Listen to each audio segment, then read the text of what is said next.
Assalamu alaikum and welcome to another Political Current episode. I'm your guest host, Hassan Shami, and today we are speaking with Elijah Magnier, a veteran war correspondent and political analyst with more than 35 years of experience covering decades of war in the Middle East and North Africa. He joins me today in breaking down the latest in Lebanon, Syria, and Palestine.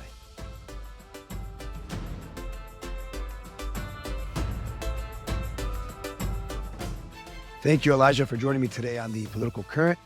I'd like to first start off by your current observations in Lebanon at this critical time. I know you were documenting live updates on hundreds of civilians returning back to their villages and pushing back on the IDF and on the violations of the Israeli on the ceasefire. Can you tell me a little about your observations and what were the scenes there in the south? Well, actually, we haven't seen anything different from what I have seen in 2006 when I covered the second war on Lebanon, that the inhabitants of the south of Lebanon have a strongest will than the one of the Israeli occupation forces.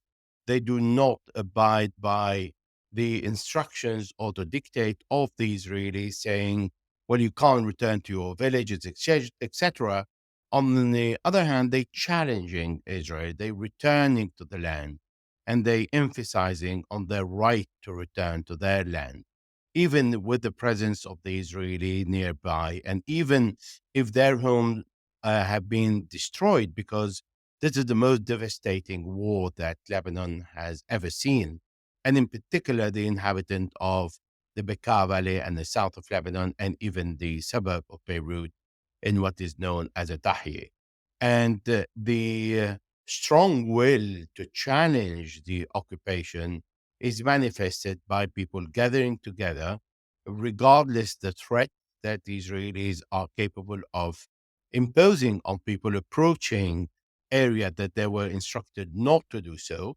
And they insist on returning to their villages because there was a ceasefire that was supposed to enter in vigor on the beginning of the month. And then the Israelis extended that until the 18th. But the people in the south, they say, well, we are not concerned about it and we want to return to our villages. So that willpower is unbreakable.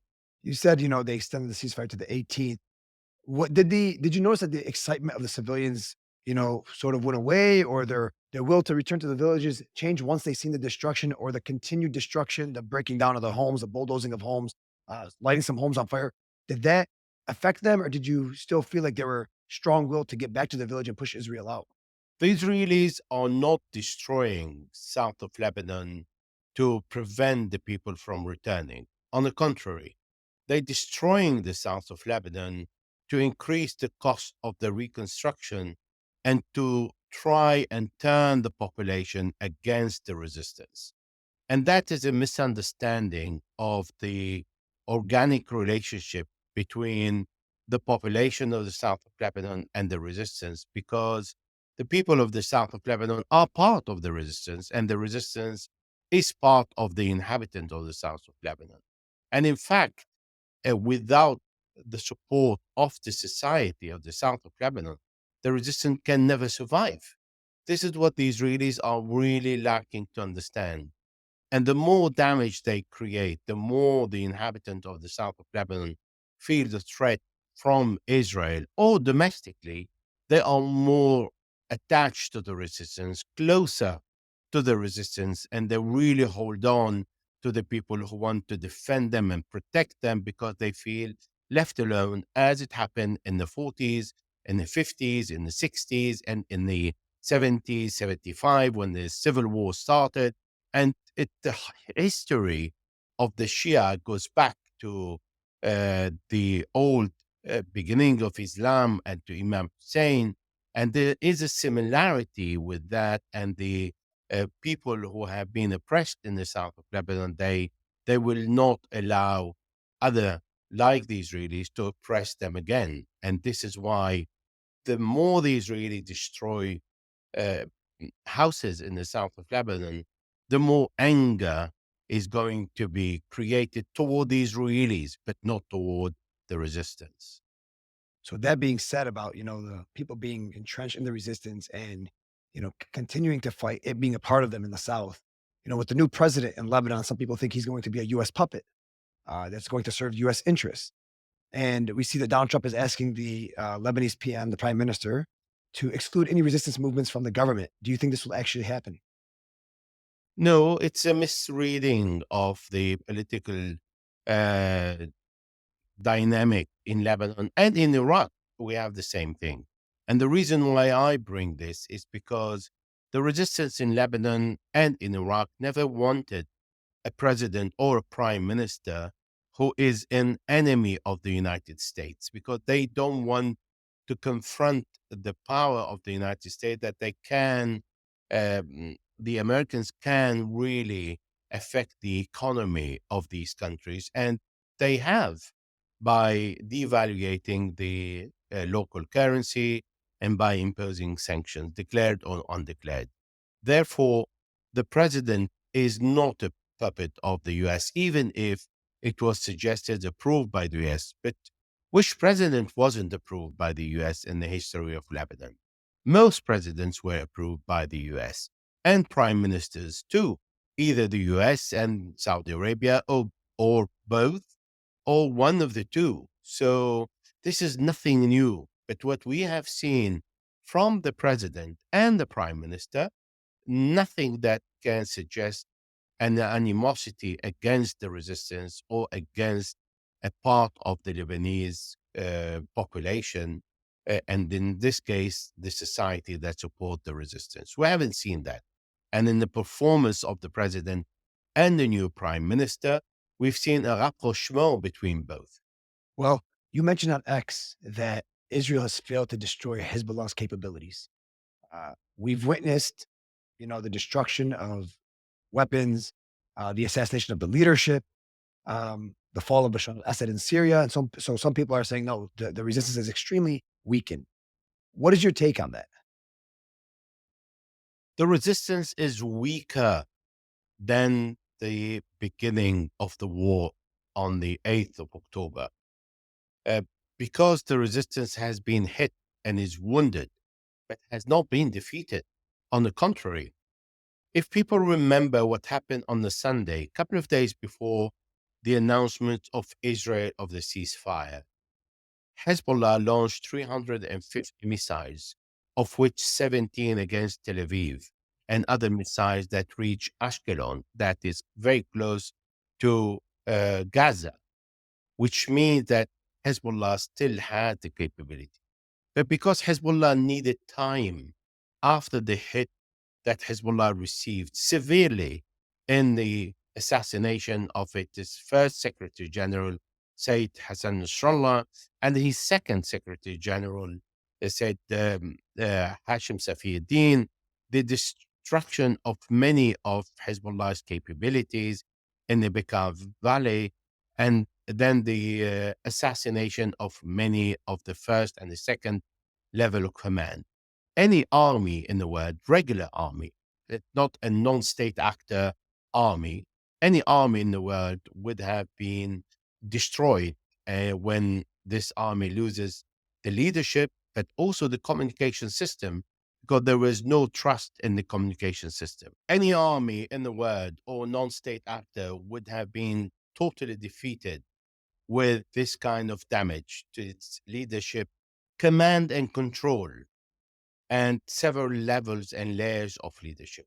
But what happened with Hezbollah is Hezbollah needed time to regain control, time to reorganize itself.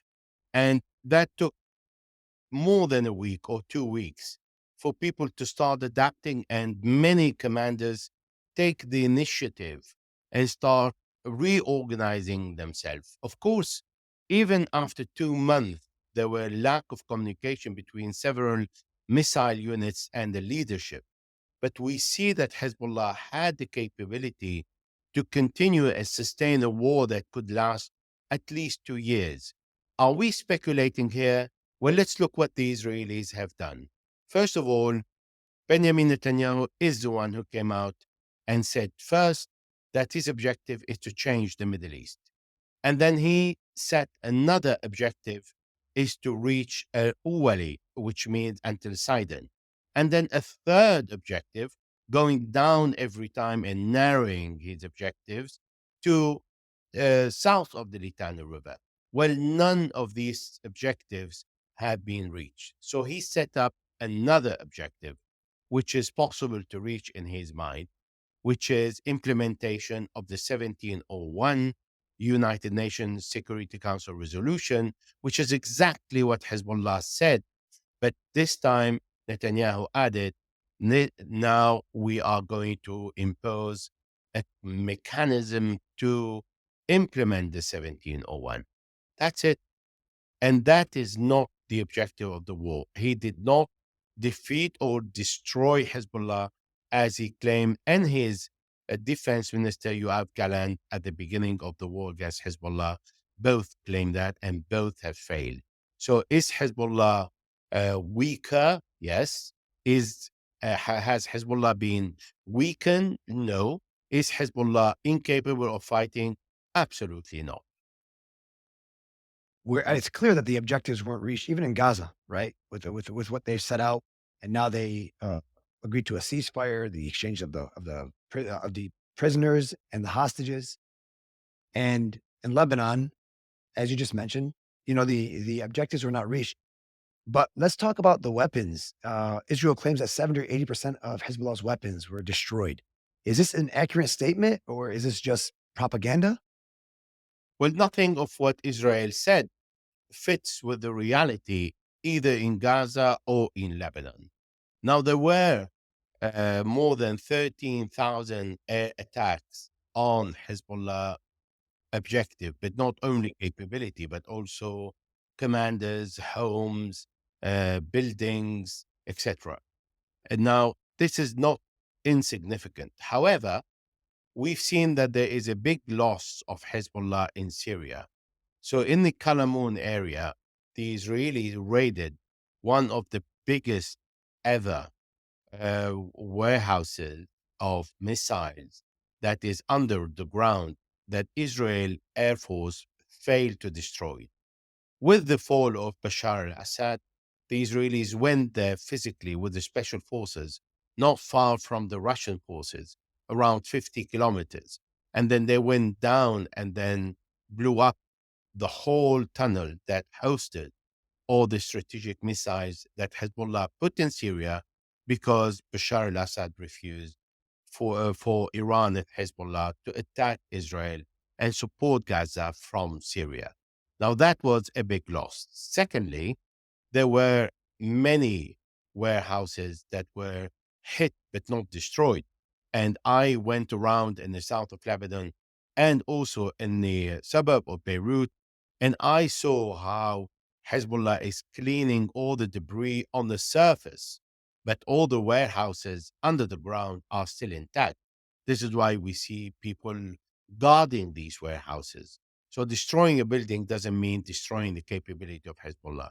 Doesn't mean that Israel did not manage to destroy many of Hezbollah's missiles, but to launch 350 missiles in one day and sustain, after all these losses and lack of coordination, at least 150 to 200 missiles every single day launched for 2 months, that gives an indication that Hezbollah had indeed a lot of missiles in its arsenal that were not used. You'd mentioned Syria, one of the largest warehouses where they're storing weapons. You'd mentioned that, Bashar al-Assad did not let Iran and Hezbollah attack Israel from Syria. Now, Said Hassan in the past had once mentioned that Syria is the backbone of the resistance, and Syria has collapsed. But recently, we've seen an Islamic resistance emerge that attacked Israel. Do you believe there'll be more type type of Islamic resistance movements in Syria? And do you foresee maybe a civil war with how volatile the country is right now? What do you see happening in Syria? Well, what I see in Syria is there is a lack of harmony between the commanders of today, the Syrian revolution, and the other minorities that are in the country. Even the Syrian revolution has many comments and remarks and criticism against the new self-proclaimed president, Abu Muhammad al-Julani, Ahmad al-Shar, because this is not the way they thought Syria is going to be. And the advance of Israel, the destruction of Israel to all the Syrian warehouses and the Iranian warehouses and Hezbollah warehouses, the Syrian navy, the Syrian weapon manufacturing, everything they've destroyed and kept Syria with only light weapons. This is not something that Syria was and has been throughout decades as a front against Israel, refusing to have peace with Israel without exchanging the land and without challenging and supporting all those who want to fight Israel, including the Palestinians on Syrian soil. So we have seen Uli Ba'as as a first organization emerging, and I think there will be many more because there are millions of people in Syria willing to fight Israel. And there are, and I'm saying million, that is, I'm talking about one of the minorities. And what Hezbollah did for many years in Syria is not only to fight the Takfiri and ISIS and Al Qaeda, but also to create an ideology that stands against Israel and stand against this ideology that reject any other who doesn't share the same ideas and the same belief. And this is why I think all this is going to emerge slowly but surely and will be emerging against Israel in the first place, but I think it's going to expand to protect other minority if the new leaders continue killing this minority, what they think is done in silence. But this is not, because there's a lot of noise happening that everybody is hearing, even if there aren't many films about it or videos or proof that people can put on social media. But it's happening. There are information emerging from Syria, from areas, particularly on the coast, that there are killing of the minorities that are going on silently in homes, in the streets, etc. And the acceptance of Israel to advance in Syrian territory and accept that Israel destroyed the Syrian capability again is not going to go unnoticed. Yes, I think there will be a resistance, but that needs to organize itself because it has the Israelis to hide from and the domestic force to hide from. You mentioned Palestinians on Syrian soil, so that leads me to my next question. I read a post of yours on X recently. You had a two-part post regarding the issue of trying to have Syria grant Palestinian refugees citizenship, and you had mentioned that that is a scheme to erase Palestinian identity. Can you elaborate on that?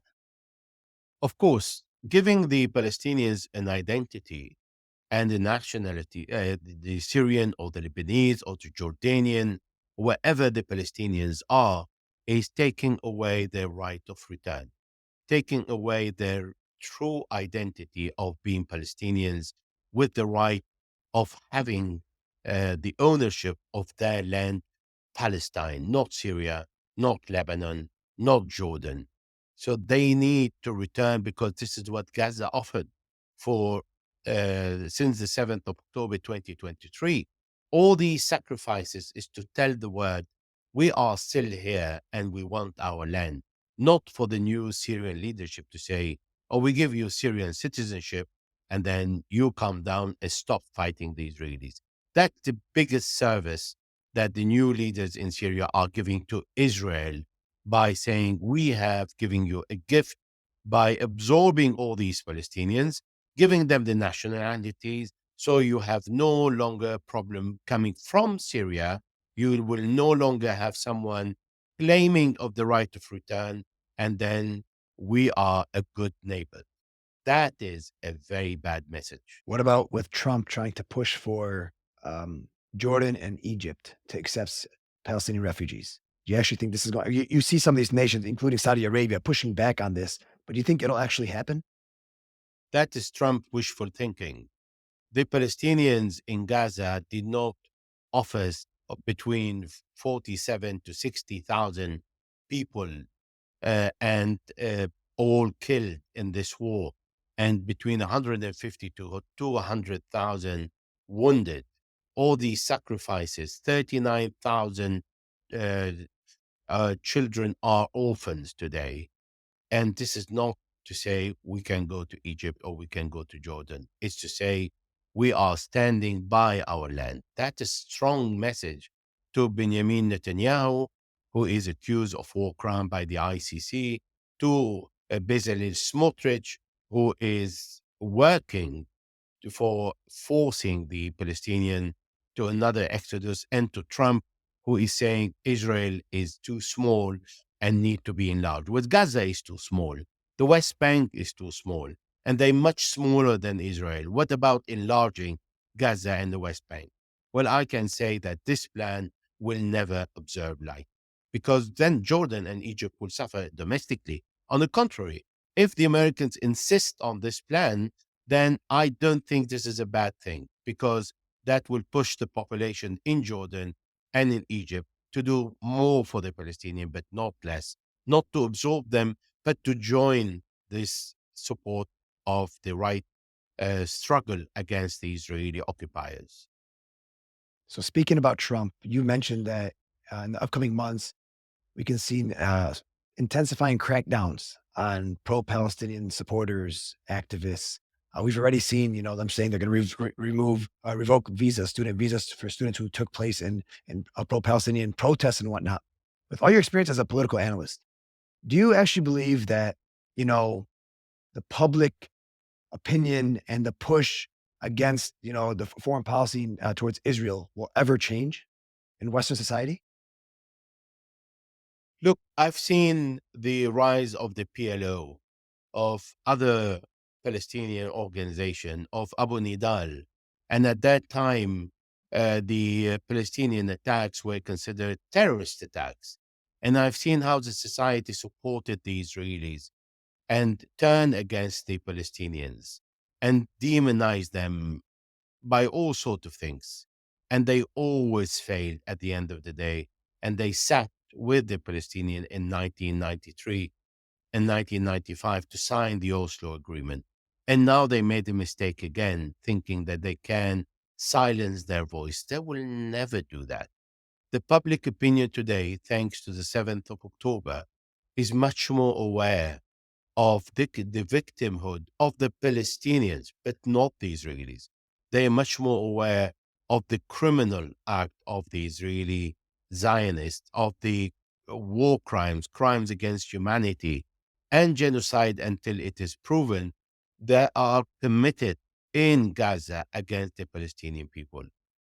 Today, there are much more people who know what happened in Palestine in the 1917s, in the 1918s, when the whole exodus of the Israeli came from all over Europe. And I call it exodus because Europe wanted to get rid of all the Jews, because we in Europe consider the Jews are the worst since the 16th centuries. In Spain, in Italy, in France, in uh, uh, Belgium, in Germany, everywhere, we are the one who mistreated the Jews, and we consider them that are the worst creature on earth. And then we got rid of them and sent them all to Palestine in 1917, 1918, 1990, before the Holocaust. The Holocaust happened in 1940 during the Second World War. So the the Palestinians were watching how their land was taken away. This is what the people today understand. And it took this war for more people to understand that, because nobody knew the relationship between the Palestinians and the Israelis, and why the Palestinians are fighting the Israelis and not vice versa.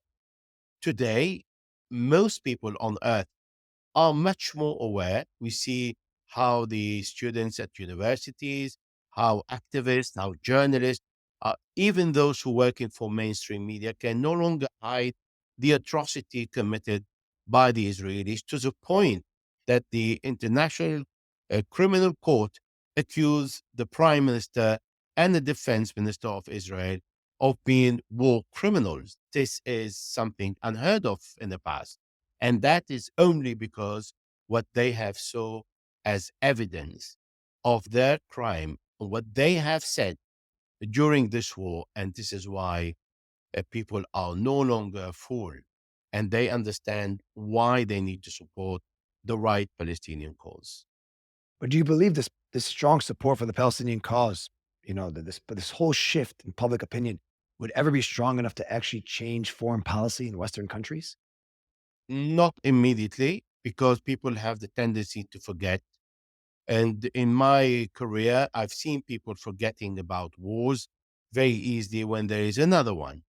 But the Palestinians will no longer remain silenced.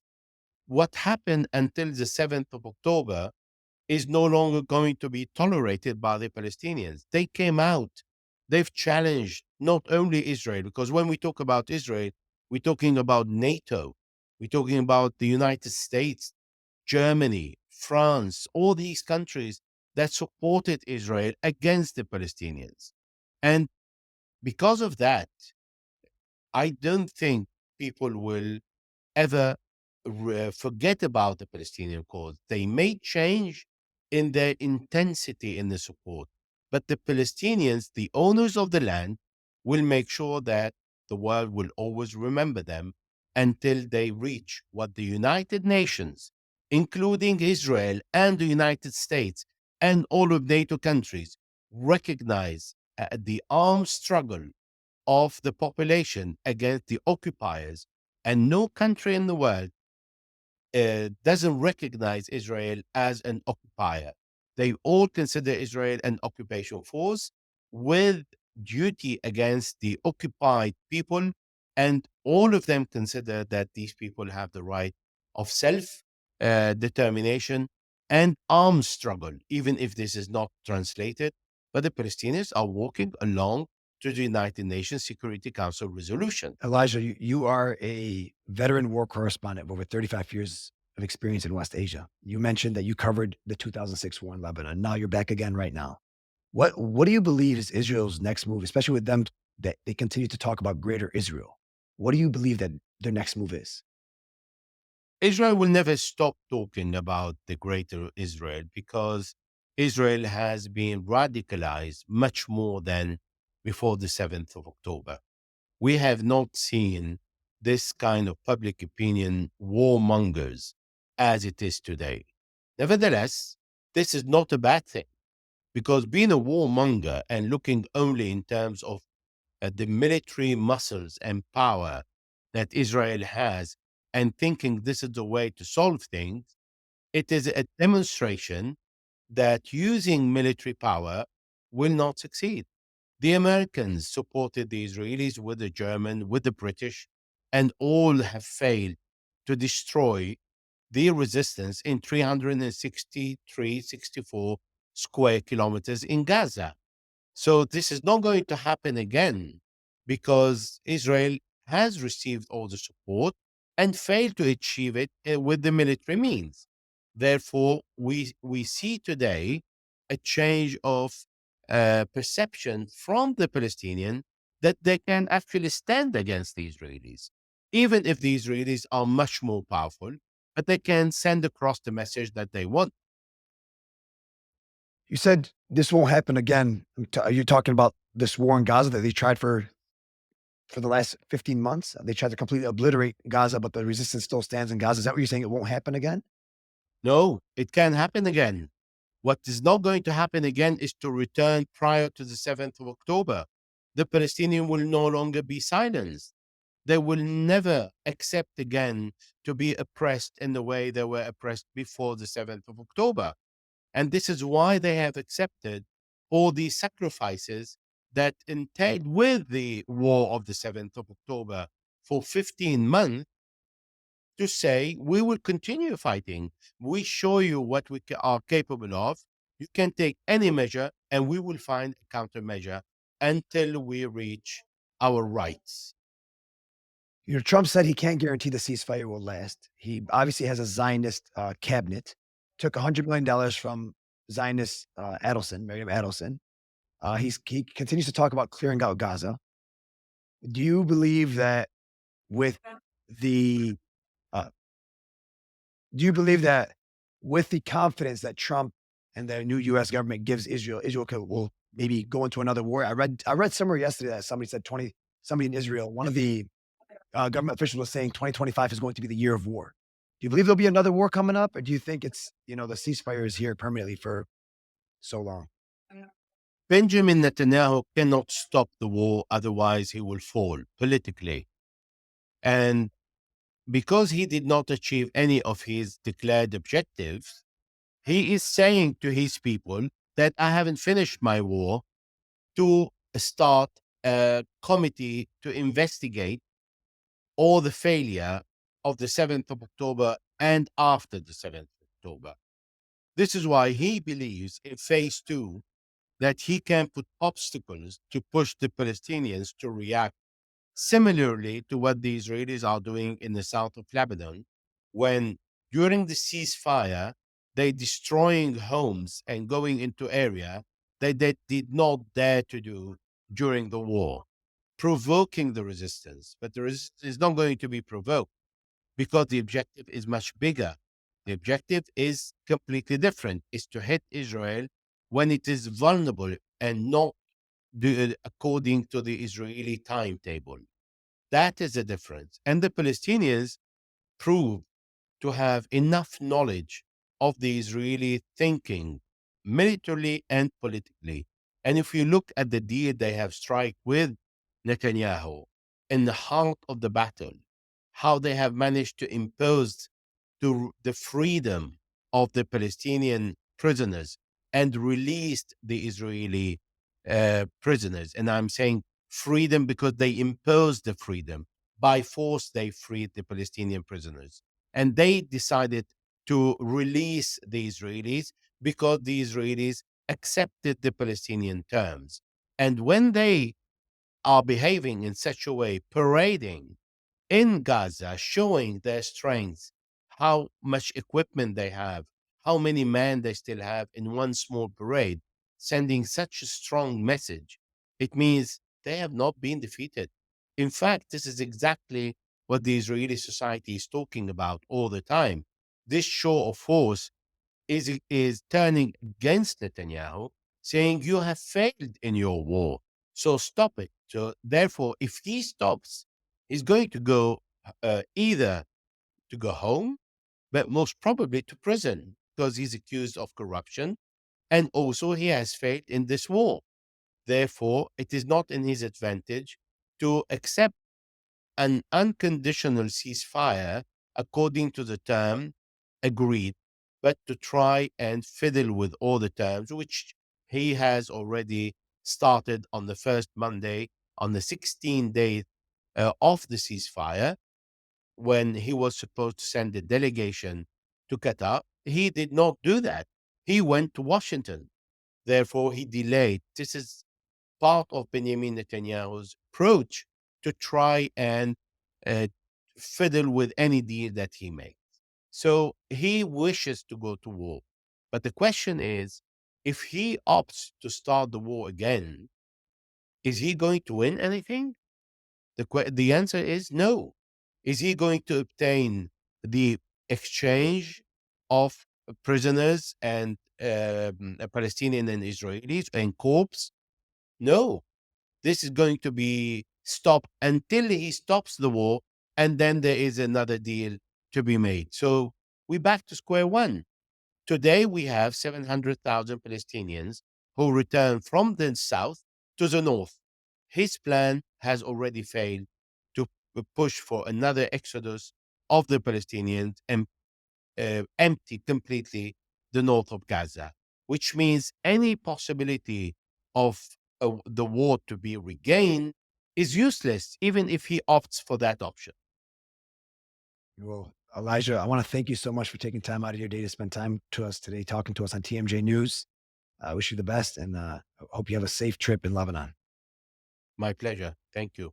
If you like what you see here on TMJ News, please make sure to like and share this video and subscribe to our channel for more content. TMJ News is independent grassroots media. You can support our work in the caption below. Thank you for joining me on today's episode, and I'll see you next time.